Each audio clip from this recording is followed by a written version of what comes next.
A happy welcome to this new sewing pattern. It's been a time. The Tara jacket is a quilted jacket in this unique and roomy kimono style. I drafted my version in the combined size S to M and it comfortably fits my lovely knit jumper for colder days.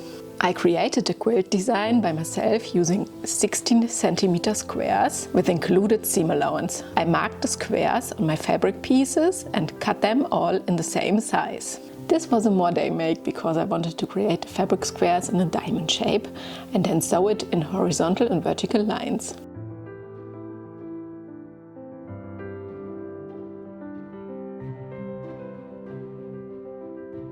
I created my quilt design laying the rows on the floor.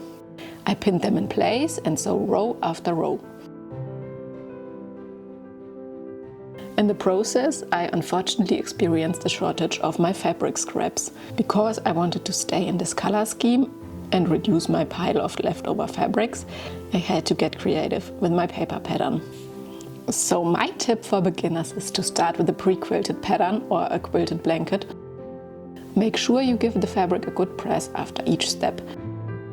Then I started to assemble all the rows, making sure the squares match each other.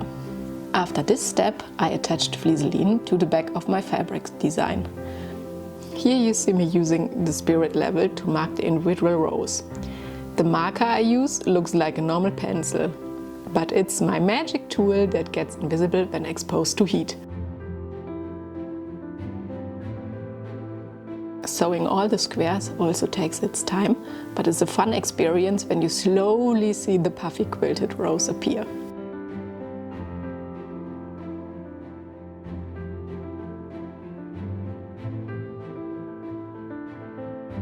I pinned all the paper pattern pieces in place, marked it and then cut my pieces.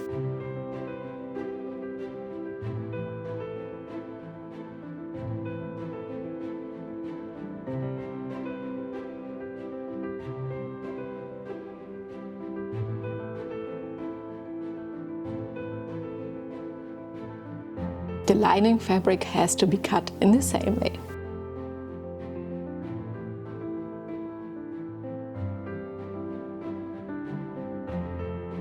Here you can see how I assemble the pieces. The numbers show you the chronology. Step 1. Sew the shoulder seams of front and back piece. Step 2. Sew the sleeves to the armholes. Have a look in the instruction sheet as well to see the individual steps. Step 3. Close the sleeves and the side seams of front and back piece.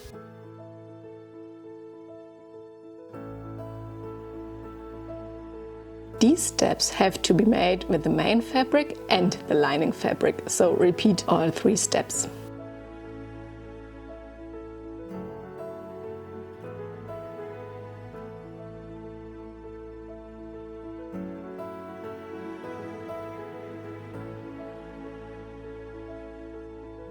Here you see me ironing again, because you have to make sure that you iron your pieces after sewing to really flatten the seams.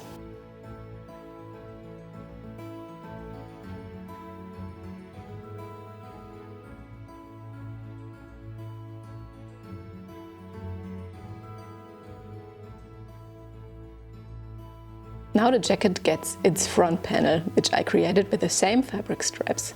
I sew them in a row and then gave it a good press as well.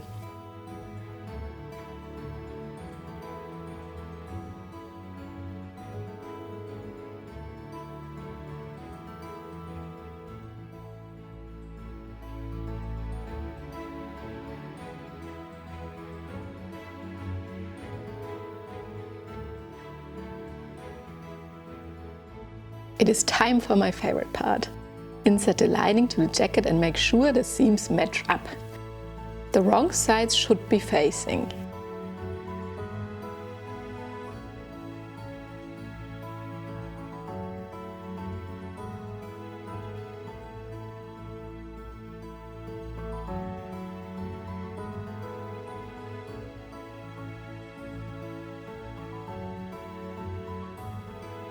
I also pinned a decorative front panel to reduce sewing steps.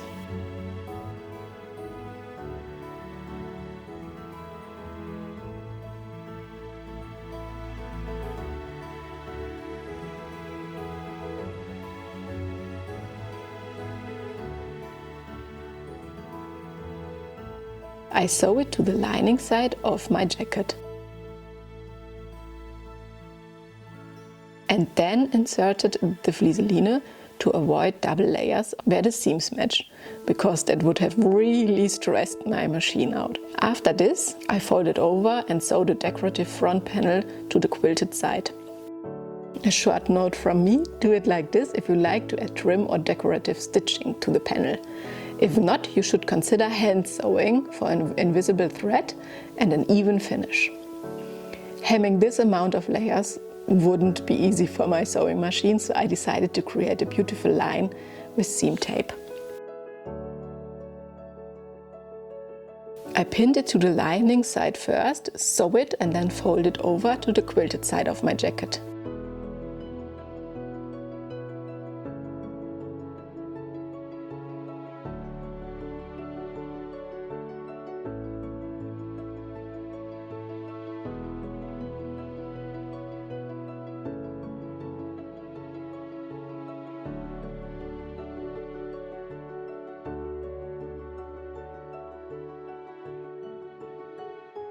I did so with the hem of front and back bodice and also the sleeves.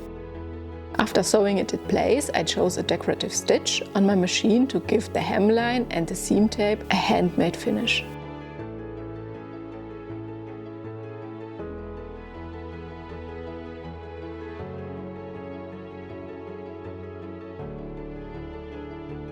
Here you can see a close-up of the stitch I chose.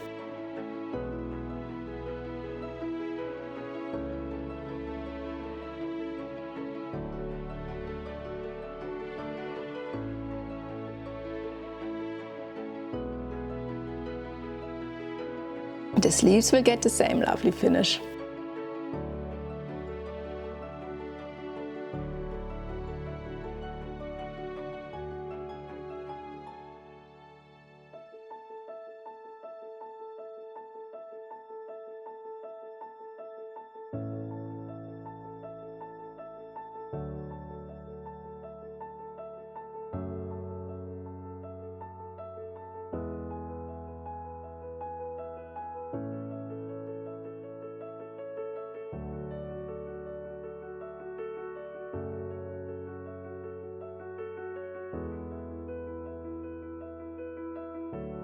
And then it's time to give the jacket its final press, to make it nice and even, and also to let the heat do its magic.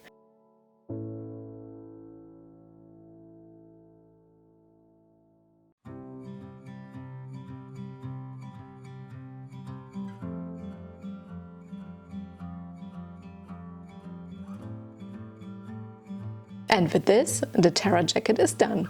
Here you see the jacket's decorative front panel without a trim. I was waiting for it to get shipped and attached it afterwards.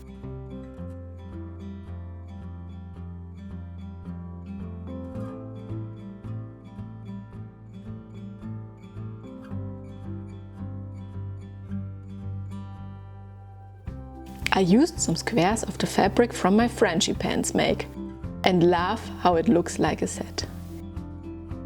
Have fun doing your own!